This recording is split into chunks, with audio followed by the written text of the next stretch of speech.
So I think it's important to learn from your year. It's becoming pretty common to say, I don't need a New Year's resolution. I don't need to start something at the new year because I should already be doing that thing. So no matter if you start a New Year's resolution or not, um, I think it's important for my own life to go through the year, see what I've learned, see what I can do better. And I have thoughts that I write down in my notes. I have things that I learned from books, things that I can just apply. I can look back and apply and make sure that I'm doing it throughout my year.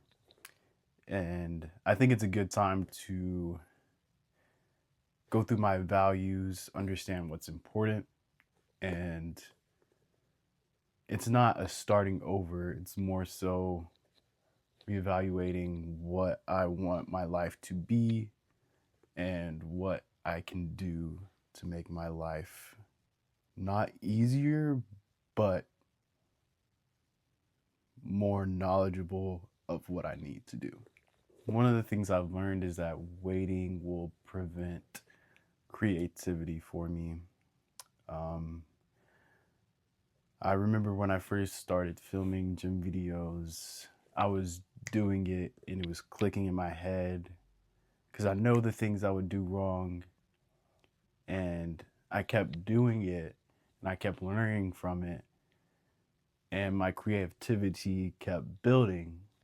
But as soon as those videos stopped, my creativity brain just wasn't at a high because I wasn't in it. I wasn't very active in the thing that I wanted to be creative in. So just doing whatever I wanted to do, what I wanted to progress in, just doing it will bring up more creativity, better content, a better me. So it brings on a familiar concept that failing isn't failure unless you blame someone else. Even if I'm blaming myself, but I don't think there is blame to be had at all as long as I'm learning from my failure and keep going. I believe my creativity will be at its peak. As my gym videos being an example, if I just keep producing content, I'll I'll have it in my brain throughout the day. What am I filming? What am I doing? Oh, that video that was awful. I know exactly what I did wrong. Creativity just keeps going. I know what to do for next time. Oh, I can do that so much better. And this applies for many areas of my life. Maybe not creativity, but for another example, if I keep reading constantly, um, I'll continue to learn how to be more successful, how to be a better me. Um, but if I'm not reading and if I'm procrastinating, um, I'll never know these things. And really, I don't think I'll ever get to my peak. Truthfully, I believe we all reach for a peak and we never achieve it. Let's say the peak is just perfection. Obviously, we know no one's perfect, but we look at sports players, people that we look up to, and we see them and we're like, what they did was amazing.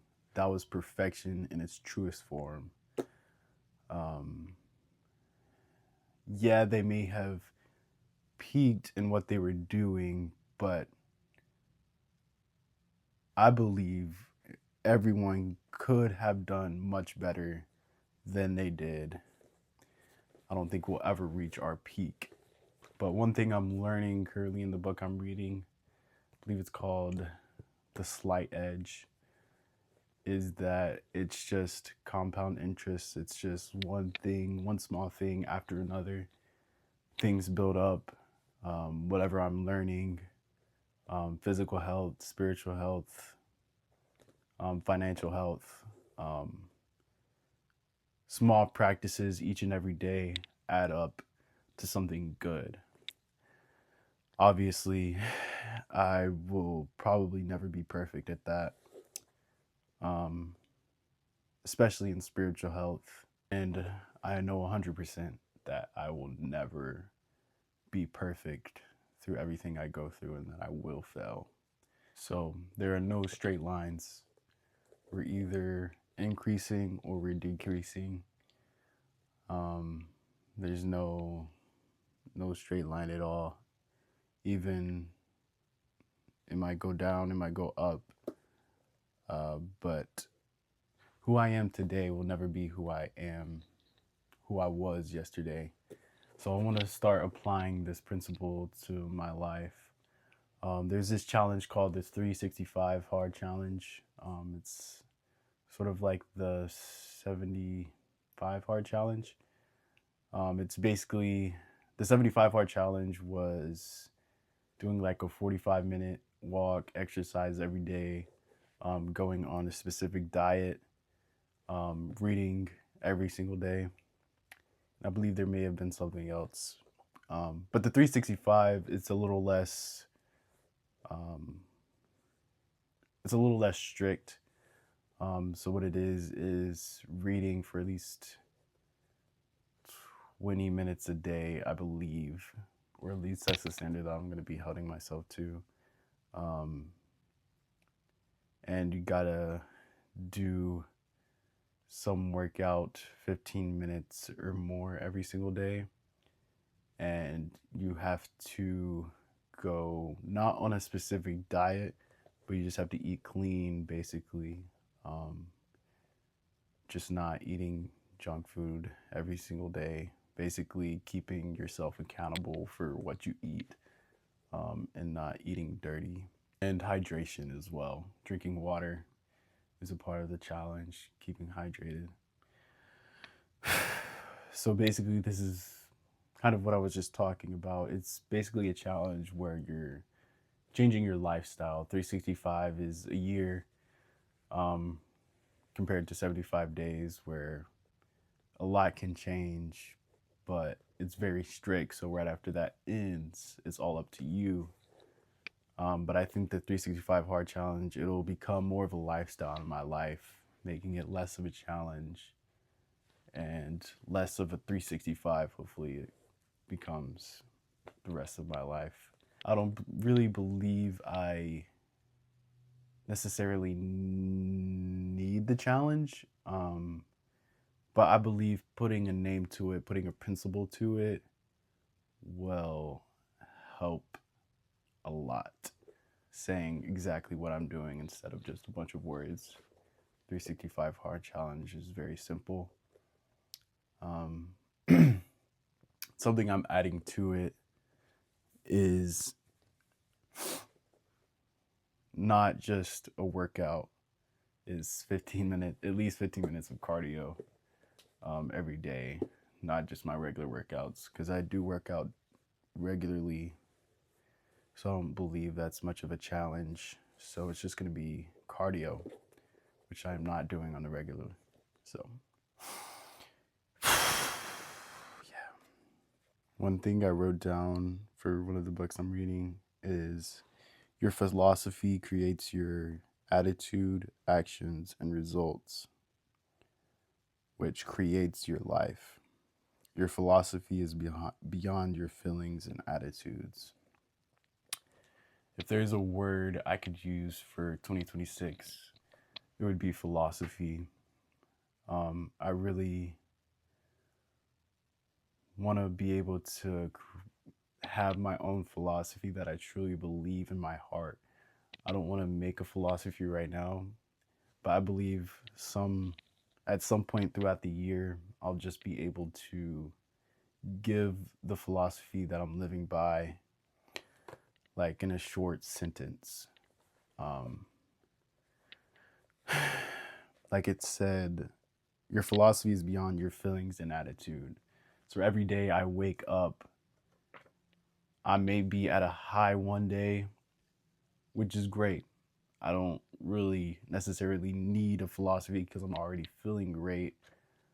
Um, but what if the next hour I'm feeling down? My philosophy stays the same. I don't need to go to feelings or attitudes like it said. Um, if I have a philosophy, I do what I need to do no matter what.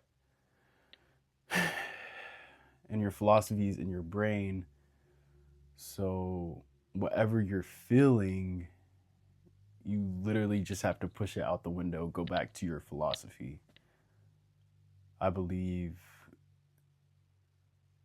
I, in general, have a philosophy, but I don't think I have it narrowed down at the moment. Um, so I'm hoping to learn my true philosophy to go by, and I do believe it'll come along, because if I plan to start being consistent with whatever I do, and I think at some point it'll click what makes me do what I do every single day. Which, speaking of that, one thing that I wanted to look at for my new year is what means the most to me. Um, First off, Jesus means the most important thing in the world. There's nothing that comes close to even topping what Jesus means to me personally. And second, I would say family. And third, probably physical health, gym, etc. And I think I'll just keep it at that. The most important thing that drives me is what I believe in my Christianity. And I believe I extremely failed in improving my spiritual health in 2025. And it's it's almost like it wasn't a big deal while the year was happening, but I've came to realize that it's easy to just do something, but it's also easy to just not do something. I'm coming to realize the importance of being in my Bible, of studying, of praying, and these need to be in my daily life. So I believe if these things aren't happening daily, then I would fail 2026 extremely. And then when it comes to family, I believe building relationships is one of the most important things I can do here on earth. And it's probably one of the things I've struggled with a lot, because I do like to be by myself a lot. And building relationships was never important to me because I felt like I could do it on my own. I could do whatever on my own. I just need Jesus in me. But it does say in the Bible specifically multiple times that the people on this earth with me are also what I need. Jesus put specific people in your life to help you grow, to help you with daily things, to help with struggles. But not only is that why family is important to me, I believe that I can be a help to my family as well. I don't want anyone at all in my family to think that they are alone or that there's a specific struggle that they can't reach out to me about.